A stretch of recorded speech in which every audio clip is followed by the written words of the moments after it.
Hi, this is Stefan from Placebo, and you have tuned into 89 FM, the Radio Rock. Don't go changing that channel. No, nice to meet you. My name is Fernanda. I'm from 89 FM, the Radio Rock in Brazil. And I have some questions for you. Can we start? Yeah, sure. Yeah, let's go. So, you guys are present here in Brazil, in São Paulo, more specifically, in March 17. What the fans can expect from it? Well, we are currently touring our latest album, Never Let Me Go. It came out a few years ago, but we're still touring it. And since we haven't been, to Brazil, for a few albums, we are very excited to come, and we're very excited to bring this tour there. Talking about this album, did you guys write during the pandemic, right? It crossed over into the pandemic. Most of it was done before, and yeah, we had some time during the pandemic to kind of fine tune things and to yeah to make it just the way that we heard it in our heads. Yes, and I want to know how was writing this album because you guys were producing something and the pandemic came and the things go all of crazy. How was this experience? I think there's everything happens with a background, and it can be there's always something going on in the world, when we're writing an album, and I suppose this time it was a little bit more extreme to a certain extent, but we've always kind of thrived, to when we are writing and recording a record to kind of lock ourselves away. So in a way, that wasn't so much of a change for us. And did you have a favorite song of this album? It's difficult. I think music is very mood based. I never think that the song that you play the first thing in the morning before your first cup of coffee, it's never going to be the same song that you want to play, before you go out at night, so it's a very mood based thing for me. So on this record, I think we traverse quite a few different moods. So it really just depends on time of the day. If you have to play one song right now of this album, based in your mood now, what would be? I mean, the first one that springs to mind is probably "Beautiful James." It's the one that would kind of kickstart me into gives me kind of that shot of energy, and I think it's Placebo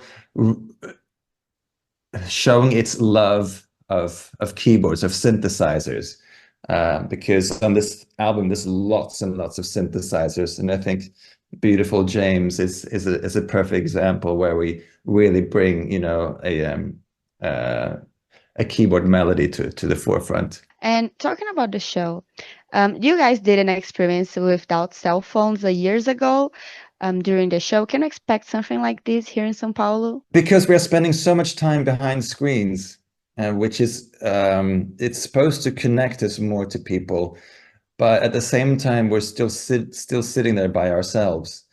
And I think as human beings, we are a social animal, and we get anxious if we are away from other people. So when so many people come together, it's an incredible sort of moment where we get to share the same experience and be close together and sort of interact and see each other's faces smiling, or you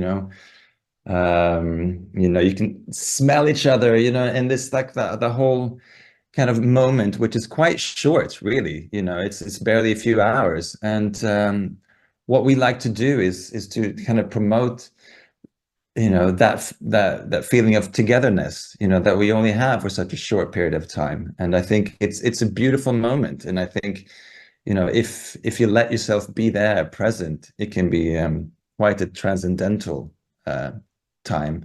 So that's something that we feel that it's a beautiful thing. Yes, for sure. And do you think that the connecting with people and the audience after the pandemic changed something? I mean, technology always plays into this, and how things change. We're always in a constant of change. I think there's been both good and bad.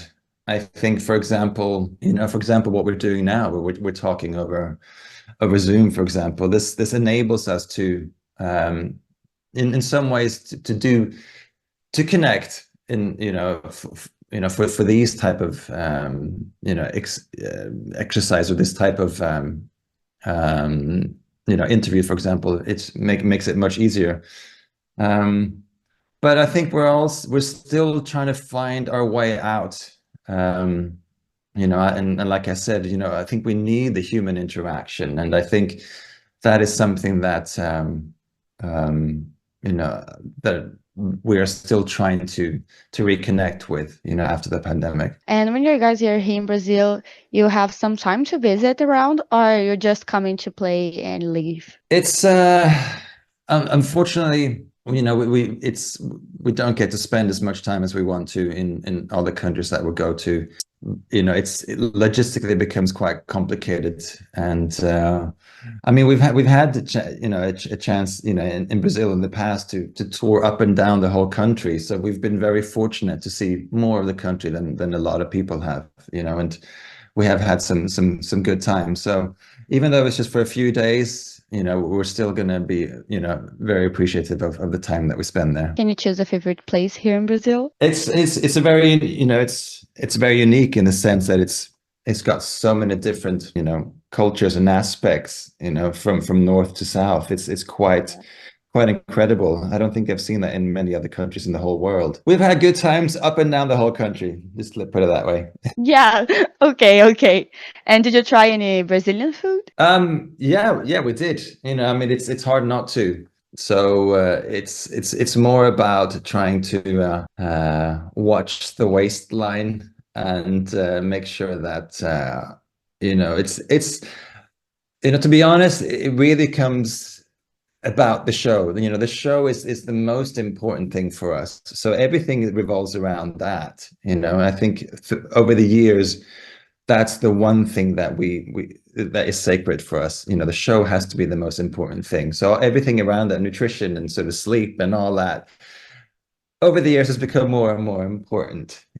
Yes, for sure. And do you have a favorite memory of a show here in Brazil? There's many, from the sort of the wilder to the more intimate. Yeah, I mean, there's just so many that spring to mind.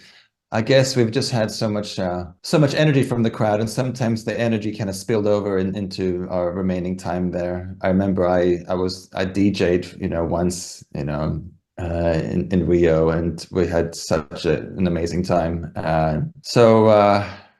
Yeah, I'm gonna have to be careful when I come back to Brazil, just to keep myself in line. So you guys did a cover of "Shout" by Tears for Fears, and I want to know, why did you guys pick this song?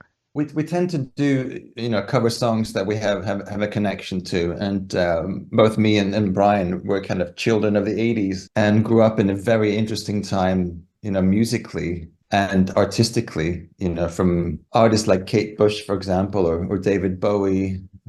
I think there was a lot going on, a lot of exploring within pop music, and also in terms of, production wise and how technology was moving forward. It was the age where sort of synthesizers and electronics became more part of the sound of records.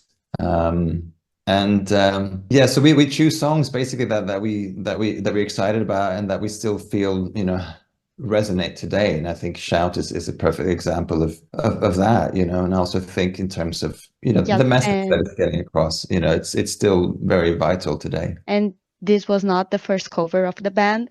Do you guys have a song that you're maybe picking for another cover? I mean, there's always things moving, Right now, we're kind of concentrating on bringing, "Never Let Me Go," our latest album, on the road, and bringing that to people. Yeah, covers in the past is kind of usually what we used to do in sound checks to kind of keep ourselves, to kind of switch off from our own music. Playing a cover allows a band to do that, to kind of not feel so precious, or be so emotionally involved, because it's someone else's, composition. So it's a nice break for us to kind of, have fun and, explore a little bit without feeling, too precious. Yes. And lastly, I want to know, what are the next steps for the band? Well, we tend to keep it in the present. Otherwise, our heads start to spin out too much. So right now, I'm in the rehearsal room in Brussels, in Belgium, and we are focusing in on, of making this set very tight and very exciting. This set that we're going to bring over to Brazil. So that's what we're doing right now, and we're going to be on the road for another 6 months. So that's where our heads are at right now. That's perfect. Thank you so much. It was a pleasure having you here and talking to you. 89 na Rádio Rock.